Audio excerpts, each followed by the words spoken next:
उस सोमवार की सुबह गर्म और बिना बारिश वाली हुई। तड़के जागने वाले ऑरेलियो एस्कोबार ने, जो दांतों का बिना डिग्री वाला डॉक्टर था, अपना क्लिनिक 6 बजे ही खोल दिया। उसने शीशे की अलमारी से नकली दांत निकाले, जो अब भी खड़िया मिट्टी के सांचे में जड़े हुए थे, और मुट्ठी भर औजारों को उनके आकार के क्रम में मेज पर यूं सजा के रखा जैसे उनकी नुमाइश की जा रही हो। उसने बिना काला वाली एक धारीदार कमीज पहन रखी थी जिसके बंद गले पर सुनहरा बटन था, और उसकी पैंट गैलिस से बंधी हुई थी।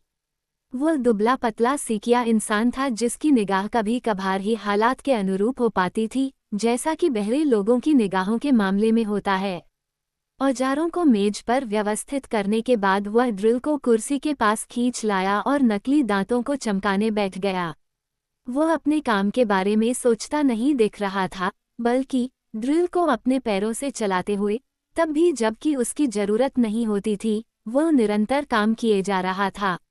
8 बजे के बाद खिड़की से आसमान को देखने के इरादे से वह थोड़ी देर के लिए रुका और उसने देखा कि 2 विचारमग्न बाज बगल के मकान की शहतीर पर धूप ले रहे थे। वह इस ख्याल के साथ फिर काम में जुट गया कि दोपहर के खाने के पहले फिर से बारिश होगी। अपने 11 वर्षीय बेटे की तेज आवाज से उसका ध्यान भंग हुआ। पापा, क्या है? मेयर पूछ रहे हैं कि क्या आप उनका दांत निकाल देंगे? उससे बता दो कि मैं यहाँ नहीं हूँ। वह एक सोने का दांत चमका रहा था। हाथ भर की दूरी पर ले जाकर उसने आंखें भींचकर दांत को जांचा परखा। छोटे से वेटिंग रूम से फिर उसका बेटा चिल्लाया, वो कह रहे हैं कि आप यहीं हैं, और यह भी कि वह आपकी आवाज सुन सकते हैं। दंत चिकित्सक ने दांतों की जांच पड़ताल जारी रखी। उसे मेज पर बाकी चमकाए जा चुके दांतों के साथ रखने के बाद ही वह बोला, अच्छा है, सुनने दो उसे। वह फिर से ड्रिल चलाने लगा। उसने गत्ते के डिब्बे से, जहां की वह ऐसी चीजें रखता था जिन पर काम करना बाकी है, कुछ दांत निकाले और सोने को चमकाने में जुट गया। पापा, क्या है? उसने अब भी अपना हाव भाव नहीं बदला था। वह कह रहे हैं कि अगर आप उनका दांत नहीं निकालेंगे तो वह आपको गोली मार देंगे। बिना हड़बड़ाए, बहुत स्थिर गति से उसने ड्रिल को पैडल मारना बंद किया, उसे कुर्सी से परे धकेला और मेज की निचली दराज को पूरा बाहर खींच लिया। उसमें एक रिवाल्वर पड़ी थी। ठीक है, उसने कहा, उससे कहो कि आकर मुझे गोली मार दे। उसने कुर्सी को घुमाकर दरवाजे के सामने कर लिया, उसका हाथ दराज के सिरे पर टिका हुआ था। मेयर दरवाजे पर नजर आया। उसने अपने चेहरे के बाईं तरफ तो दाढ़ी बनाई हुई थी, लेकिन दूसरी तरफ सूजन और दर्द की वजह से 5 दिन की बढ़ी हुई दाढ़ी मौजूद थी। दंत चिकित्सक ने उसकी नीरस आंखों में कई रातों की नाउम्मीदी देखी। उसने अपने उंगली के पोरों से दराज को बंद कर धीरे से कहा, बैठ जाओ। गुड मॉर्निंग, मेयर ने कहा। मॉर्निंग, दंत चिकित्सक ने जवाब दिया।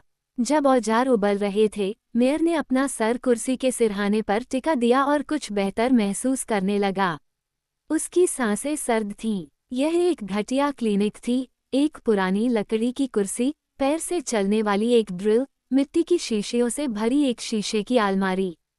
कुर्सी के सामने एक खिड़की थी जिस पर कंधों की ऊंचाई तक के पर्दे पड़े हुए थे। जब उसने दंत चिकित्सक को आता हुआ महसूस किया, तो उसने अपनी एड़ी को कड़ा करके मुंह खोल दिया। ऑरेलियो एस्कोबार ने अपना सर रोशनी की दिशा में घुमा लिया। संक्रमित दांत के मुआयने के बाद उसने उंगलियों के सतर्क दबाव से मेयर का जबड़ा बंद कर दिया। ये काम संवेदन शून्य किए बिना ही करना पड़ेगा, उसने कहा। क्यों? क्योंकि अंदर एक घाव है। मेयर ने उसकी आंखों में देखा। ठीक है, उसने कहा, और मुस्कुराने की कोशिश की। दंत चिकित्सक जवाब में नहीं मुस्कुराया। अब भी बिना किसी जल्दबाजी के वह विसंक्रमित औजारों का पात्र काम करने की मेज तक ले आया और उन्हें एक ठंडी चिमटी की सहायता से पानी से बाहर निकाला।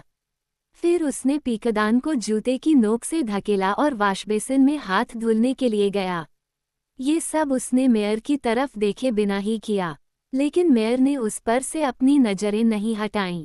घाव अक्ल दाढ़ के निचले हिस्से में था। दंत चिकित्सक ने अपने पैर फैलाकर गर्म संडासी से दांत को पकड़ लिया। मेयर ने कुर्सी के हथों को मजबूती से थाम लिया। अपनी पूरी ताकत से पैरों को कड़ा कर लिया और अपने गुर्दों में एक बर्फीला खालीपन महसूस किया, मगर कोई आवाज नहीं निकाली। दंत चिकित्सक ने महज अपनी कलाई को हरकत दी। बिना किसी विद्वेष के, बल्कि एक कटु कोमलता के साथ, उसने कहा, अब तुम हमारे 20 मारे गए लोगों की कीमत अदा करोगे। मेयर ने अपने जबड़े में हड्डियों की चरमराहट महसूस की और उसकी आंखें आंसुओं से भर आईं। लेकिन उसने तब तक सांस नहीं लिया जब तक कि उसे दांत निकलने का एहसास न हो गया। फिर उसने अपने आंसुओं के बीच से उसे देखा। उसके दर्द के चलते वह इतना पराया नजर आ रहा था कि वह अपनी पिछली 5 रातों की यातना समझने में नाकाम रहा। पीकदान पर झुके, पसीने से तर हाँफते हुए उसने अपनी जैकेट की बटन खोली और पैंट की जेब से रुमाल निकालने को हुआ। दंत चिकित्सक ने उसे एक साफ कपड़ा दिया।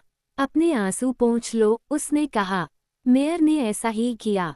वह कांप रहा था। जब दंत चिकित्सक अपने हाथ धुल रहा था, उसने जीर्ण शीर्ण छत और धूल से अटे मकड़ी के अंडों और मरे हुए कीड़े मकोड़ों से भरे मकड़ी के जाले की तरफ देखा। अपने हाथ पोंछते हुए दंत चिकित्सक वापस लौटा। जाकर सो जाओ, उसने कहा, और नमक पानी से गरारा कर लेना।